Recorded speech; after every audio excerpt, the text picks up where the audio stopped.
Motion in a plane. In this session, we shall see how to describe motion in two dimensions using vectors. Position vector and displacement. The position vector r of a particle p located in a plane with reference to the origin of an xy reference frame, figure 4.12, is given by vector r equals xi cap plus yj cap, where x and y are components of r along x and y axis, or simply they are the coordinates of the object. Figure 1.12 a. Position vector r.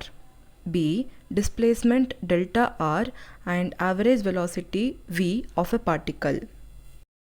Suppose a particle moves along the curve shown by the thick line and is at p at time t and p prime at time t prime, figure 4.12b. Then the displacement is delta r equals r prime minus r and is directed from p to p prime. We can write equation 4.25 in a component form. Delta r equals x prime I cap plus y prime j cap minus xi cap plus yj cap, which equals I cap into delta x plus j cap into delta y, where delta x equals x prime minus x, delta y equals y prime minus y. Velocity. The average velocity v bar of an object is the ratio of the displacement and the corresponding time interval. V bar equals delta r by delta t, which equals delta xi cap plus delta yj cap by delta t, which equals I cap into delta x by delta t plus j cap into delta y by delta t, or average velocity v equals vx bar I cap plus vy bar j cap. Since v bar equals delta r by delta t, the direction of the average velocity is the same as that of delta r, figure 4.12. The velocity, that is instantaneous velocity, is given by the limiting value of the average velocity as the time interval approaches 0.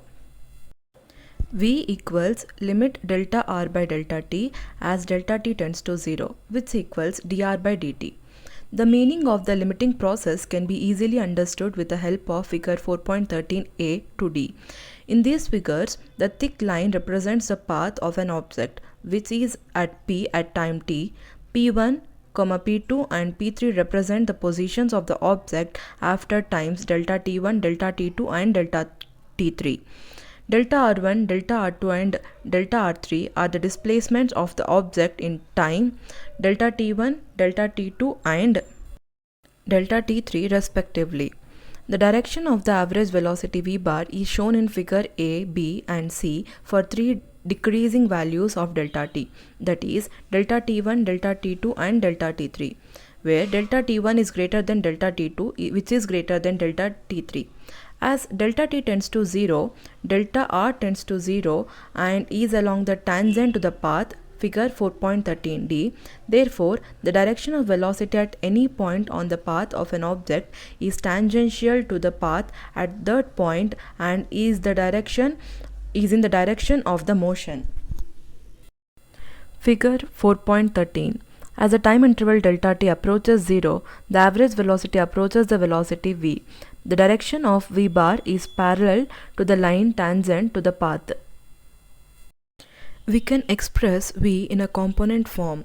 Vector v equals dr by dt, which equals limit delta x by delta t I cap plus delta y by delta t j cap as delta t tends to 0, which equals I cap into limit delta x by delta t as delta t tends to 0 plus j cap into limit delta y by delta t as delta t tends to 0, or v equals I cap into dx by dt plus j cap into dy by dt, which equals vx I cap plus vy j cap, where vx equals dx by dt, vy equals dy by dt. So, if the expressions for the coordinates x and y are known as functions of time, we can use these equations to find vx and vy. The magnitude of vector v is then v equals root of vx square plus vy square, and the directions of vector v is given by the angle theta. Tan theta equals vy by vx, which implies theta equals tan inverse of vy by vx. Vx, Vy and angle theta are shown in figure 4.14 for a velocity vector v and point P. Acceleration. The average acceleration A of an object for a time interval delta t moving in xy plane is a change in velocity divided by the time interval. Average acceleration A equals delta v by delta t, which equals delta vxi cap plus vyj cap divided by delta t, which equals delta vx by delta t I cap plus delta vy by delta t j cap, or a bar equals ax I cap plus ay j cap.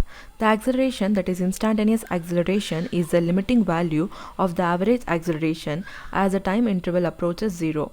A equals limit delta v by delta t as delta t tends to 0. Since delta v equals delta vx I cap plus delta vy j cap, we have vector A equals I cap into limit delta vx by delta t as delta t tends to 0 plus j cap into limit delta vy by delta t as delta t tends to 0, or A equals ax I cap plus ay j cap, where ax equals dvx by dt, ay equals dvy by dt.